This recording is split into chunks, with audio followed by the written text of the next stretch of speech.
что Нурканы кешіре сал, екі қабат қой деп. Мен Нуркаға мүлдем ренжімеймін. Даже ренжіп те тұрған жоқпын, понимаете? Мәселе кешірім сұрау, кешіре салуға келіп тіреліп тұрған жоқ. Мен негізі вообще ренжімеймін. Мен ренжістен кейін туылған адаммын да. Алланың өзі кешірімді болғанда, біз оның қасында кімбіз, ешкім емеспіз әрине. Сондықтан да мәселенің бәрі кешірім сұрап, немесе кешіре салуда емес, мәселе мүлдем басқа нәрседе. Еш нәрсенің байыбына бармай, өтініш жалған, аузыңызға келгендеріңізді айтып, болмаса ойдан бірдеңе придумать етіп айтып, бір адамның көңіліне қаяу салатын әңгіме айтпаңыздаршы, өтініш.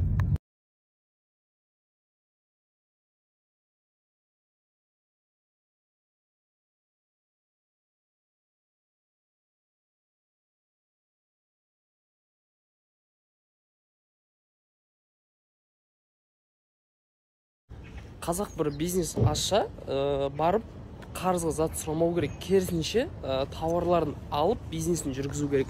Бүгін міне Аян деген Альмира ханым дүкен ашыпты, бүгін құттықтап саудасын жүргізейін деп келе жатырмын. Көрмегенде біраз болды, сағынып қалыппыз Альмира ханым. Альмира ханым, ассалаумағалейкум. Қалайсыз? Қалайсыз?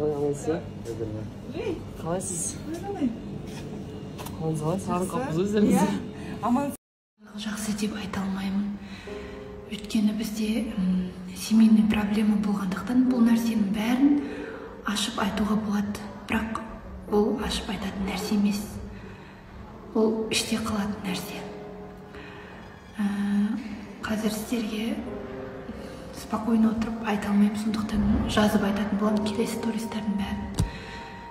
Сол қазіргі жағдай менде осындай. Полицияда. Қазір кешке бәріне сәлем. Қазір көп адамдар түсінбей жатыр не болып жатқанын. Менде де қазір барлығы жақсы деп айта алмаймын. Өйткені бізде семейный проблема болғандықтан бұл нәрсенің бәрін ашып айтуға болады. Бірақ ол ашып айтатын нәрсе емес. Ол іште қалатын нәрсе. Қазір сіздерге спокойно отырып айта алмаймын, сондықтан жазып айтатын боламын келесі туристердің бәрін. Сол қазіргі жағдай менде осындай. Полицияда. Қазір кешке бәріне сәлем. Роддомнан басталып жатыр. Үй жақтағы ең жақын роддомдардың біріне келдік. И то мені кіргізбеді, далада тұрмын.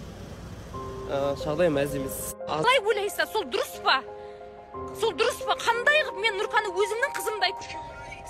Негізі менің бір сөзімде ренжіген 8 ай болды ғой келін болғанына. Мен просто ойнап күліп айттым да, мен ойымда ештеңе болған жоқ. Мен айттым, бұрын Нұрка келін болып түскен кезде қолымды уқалайтын еді, қол аяғымды қазір уқаламайтын болды дедім.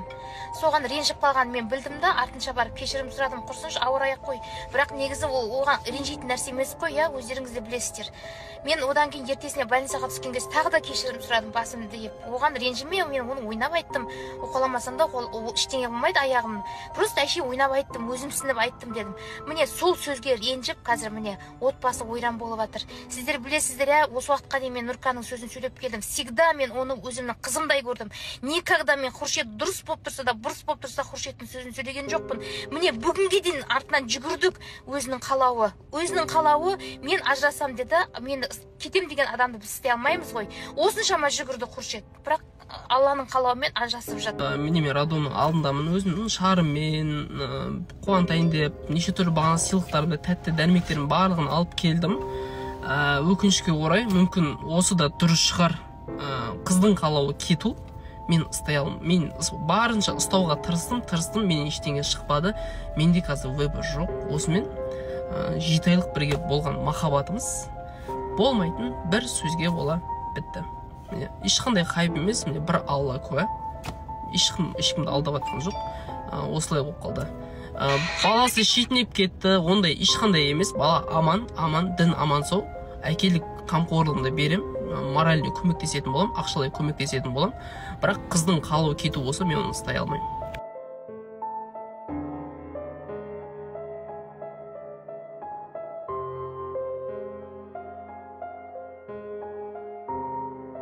Пенде болғаннан кейін барлығымыздың басымызда небір сынақтар өтеді, қателіктерге тап боламыз да, бірақ біз бұл өмірде ешкім идеальный емес та. Енді барлығын бір Алла тағалаға тастаймын. Өзі реттейді, құдіреті шексіз ғой. Мен пенде болғаннан кейін менің күшім бұндай нәрсеге жетпей жатыр. Өйткені мен бұрын сонда ажыраспағанмын, үйленбегенмін. Сондықтан да бұндай ситуация менде бірінші рет жақсы көрмейді емес, жақсы көрем, прям бағалаймын. Бірақ енді қалай түсіндірсем, мен келмей жатыр, менің күшім жетпей жатыр бұндай нәрсеге. Егер мен былай деп білемін, егер Алла тағала ол қызды маған бұйыртып тұрса, ол менен ешқайда кетпейді.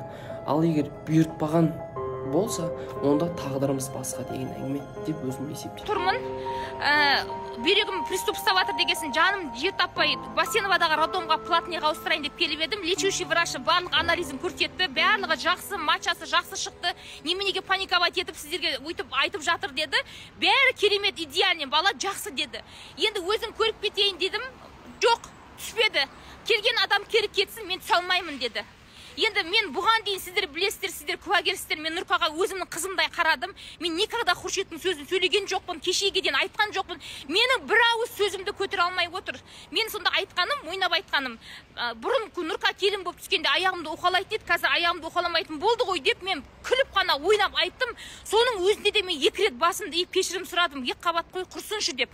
Енді мен бүгін тағы да келіп отырмын алдына, бірақ түспеді, қайтарып жіберді мені. Сіздер